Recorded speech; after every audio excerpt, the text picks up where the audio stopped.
তৃতীয় বিশ্বযুদ্ধ কি তবে দোরগোড়ায়? মার্কিন ইরান যুদ্ধের 1 মাস পেরিয়ে পরিস্থিতি এখন নিয়ন্ত্রণের বাইরে। হোয়াইট হাউস থেকে তেহরানের অলিগলি সবখানি এখন বারুদের গন্ধ। মার্কিন প্রেসিডেন্ট ডোনাল্ড ট্রাম্পের একটি ট্রুথ সোশ্যাল পোস্ট কাঁপিয়ে দিয়েছে পুরো পৃথিবীকে। 28 ফেব্রুয়ারি থেকে শুরু হওয়া এই সংঘাত এখন কেবল সামরিক মহড়ায় সীমাবদ্ধ নেই। এটি এখন ওয়াশিংটনের জন্য এক চিরস্থায়ী যুদ্ধে পরিণত হয়েছে। যে যুদ্ধের সমাপ্তি কোথায় তা খোদ পেন্টাগনও জানে না। গত 28 ফেব্রুয়ারি থেকে ইরানে চলছে যুক্তরাষ্ট্র ও ইসরায়েলের ভয়াবহ যৌথ হামলা।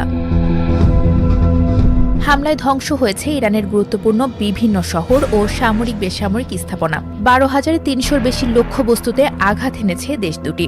এমনকি হত্যা করা হয়েছে সর্বোচ্চ নেতা খামেনি সহ গুরুত্বপূর্ণ অনেক সামরিক নেতৃত্বকে। তারপরেও একেবারে ধ্বংস করে ফেলা সম্ভব হয়নি প্রচণ্ড শক্তিশালী ইরানকে। দেশটিতে প্রায় অর্ধেক রকেট লঞ্চার ও হাজার হাজার ড্রোন মজুদ আছে। এই চাঞ্চল্যকর তথ্য উঠে এসেছে মার্কিন গোয়েন্দা সংস্থার দেওয়া তথ্যে। সেই খবরটি প্রচার করেছে সিএনএন।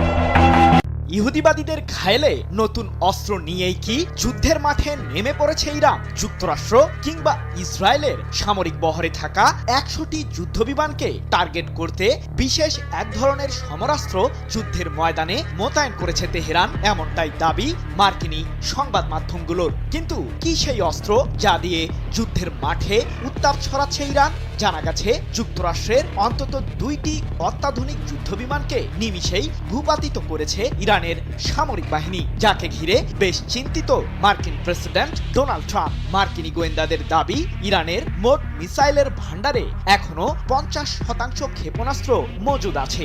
ইরানের সামরিক বাহিনীর সক্ষমতা নিয়ে যুক্তরাষ্ট্র ও ইসরায়েলের ধারণা অসম্পূর্ণ বলে জানিয়েছে দেশটির সেনাবাহিনীর খতম আল আনবিয়া সেন্ট্রাল কমান্ড সদর দপ্তর। বৃহস্পতিবার এক বিবৃতিতে সেন্ট্রাল কমান্ড বলেছে, শত্রুর আত্মসমর্পণ না করা পর্যন্ত যুদ্ধ চলবে। যুক্তরাষ্ট্রের প্রেসিডেন্ট ডোনাল্ড ট্রাম্প আজ জাতির উদ্দেশ্যে দেওয়া ভাষণে বলেছেন, ইরানকে প্রস্তর যুগে ফিরিয়ে নেওয়া হবে। এরপরই কঠোর ভাষায় বার্তা দিল দেশটির সেনাবাহিনী। সেন্ট্রাল কমান্ড বলেছে, আমাদের সামরিক শক্তি ও সরঞ্জাম সম্পর্কে আপনাদের ধারণা একেবারেই অপূর্ণ। আমাদের বিশাল এবং কৌশলগত সক্ষমতা সম্পর্কে আপনাদের বিন্দুমাত্র জ্ঞান নেই। বাইরে থেকে দেখলে মনে হবে নিছক ধূসর পাহাড়, কিন্তু এই পাহাড়ের শত শত ফুট নিচেই লুকিয়ে আছে ইরানের গোপন সামরিক শক্তি। বিশাল ভূগর্ভস্থ এই নেটওয়ার্ক, যাকে বলা হয় মিসাইল সিটি, এখন বিশ্বজুড়ে আলোচনার কেন্দ্রবিন্দু। আর ইরানের ইয়াজ ক্ষেপণাস্ত্র ঘাঁটি ঘিরে বাড়ছে উত্তেজনা।